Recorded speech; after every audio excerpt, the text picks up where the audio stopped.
Yo, c'est Pogo Reptile, c'est pour une présentation de l'élevage de Black Dubia. On va commencer. Déjà, il faut une boîte en plastique environ 10 cm de large et de longueur, on va dire 30 cm. Alors moi, il faut déjà une boîte à œufs pour qu'il puisse se cacher. Par exemple, je vais mettre ça comme ça. Puis j'ai pris aussi des rouleaux de papier que je récupère. Ça, je vais mettre comme ça. Alors, qu'est-ce qui est mangé? Je mets plutôt du manger à poisson. C'est du manger pour combattants, comme mon petit frère, il y avait des combattants avant, mais ils s'en servent plus, ils sont morts. Des croquettes hachées à la chat mélangées. Et je mets des vitamines aussi pour mes Pogona Vipticette. Un bout de coton pour humidifier, pour leur donner à boire, que j'humidifie une ou deux fois par jour. D'ailleurs, je vais le faire là, tout de suite. Après j'ai ça pour une bouteille d'eau avec un puits frais, je sais pas comment ça s'appelle.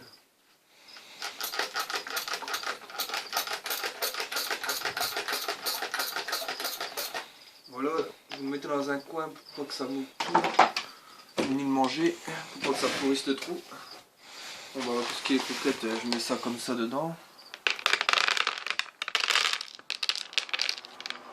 Voilà, il en a assez, manqué. Après si ça moisit, j'ai déjà essayé, ça a déjà moisi.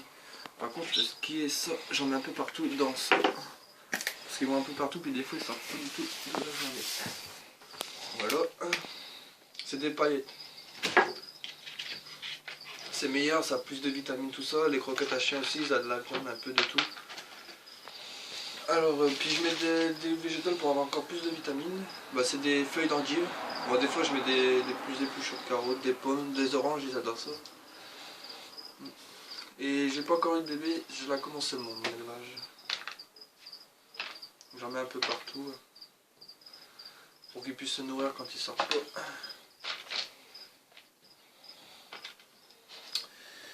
Voilà, je vais les mettre dedans.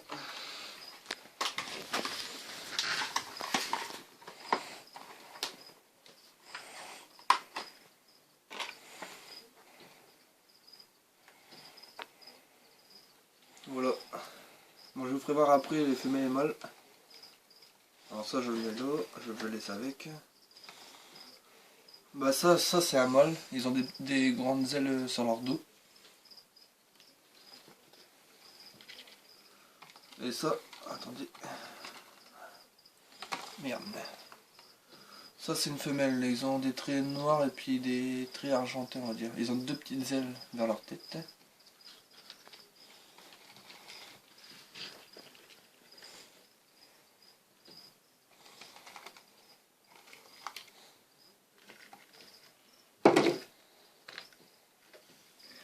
Alors l'avantage chez des Black Dubia, c'est qu'ils gardent leur œuf jusqu'à temps que les bébés sortent sur eux. Donc j'ai pas besoin de les ramasser et les mettre dans une boîte à incubation. Et pour que ils évoluent plus vite, il faut mettre de la chaleur, comme genre un tapis chauffant, fil chauffant. Mais si votre boîte elle est creuse en dessous, c'est bien de mettre un fil chauffant là où c'est creux, sinon l'humidité va rentrer dans la boîte. Et il faut de la lumière aussi. Voici les Pogona, c'est un peu curieux. Bon, ils viennent d'en manger une. Alors, Bon, ils ont fait un peu de crotte, il faut que je ramasse après. Et si vous avez des questions à me poser ou des trucs que j'ai oublié, des trucs comme ça, marquez-le moi en commentaire. J'ai une page Facebook. J'ai une page Facebook aussi, c'est Pogo Reptile, tout accroché. Et qu'est-ce que j'allais vous dire aussi?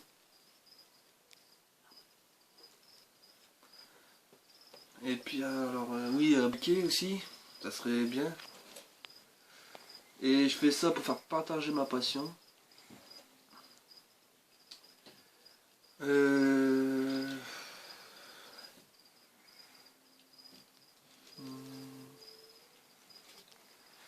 Oui, ça c'est pour donner à manger au Pogona, oui. C'est pas pour serpent, quoi que ce soit.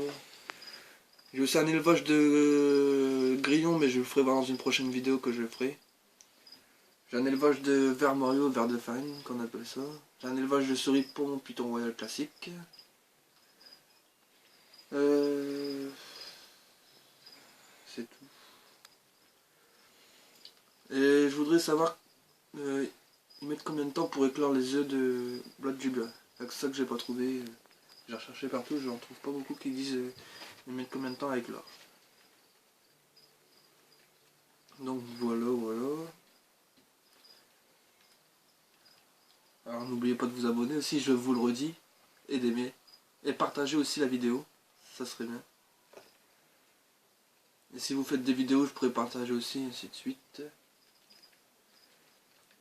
Et... Bah, je vais vous présenter Cham et Pogona, ma femelle et mon mâle. Je les ai mis ensemble parce qu'ils sont encore jeunes. Mais je pense qu'après je vais les séparer. Alors...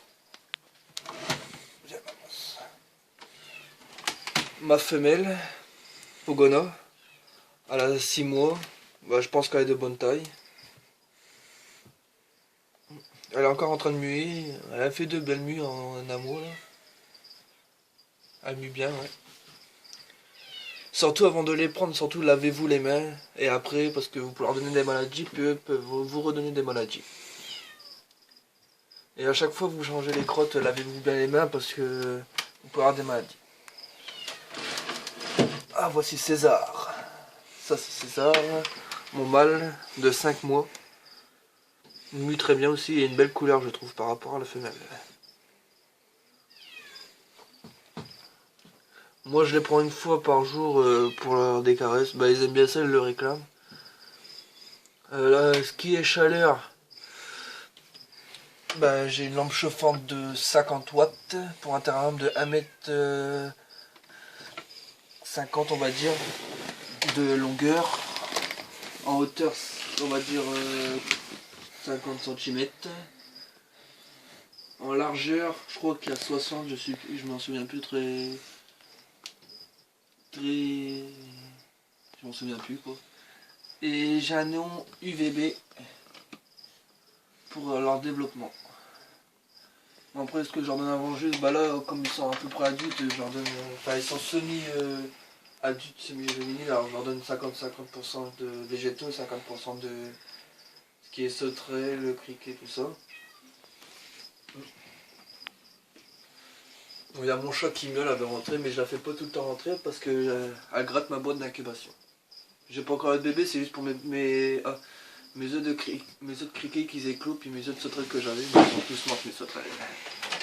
Oui, j'ai acheté une boîte à 19 € à mi-vert à Camon.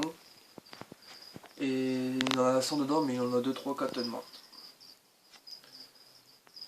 Alors voilà. Bon ben, je vais vous redire abonnez-vous à ma page, partagez-la, likez. Et puis on vous dit à une prochaine vidéo.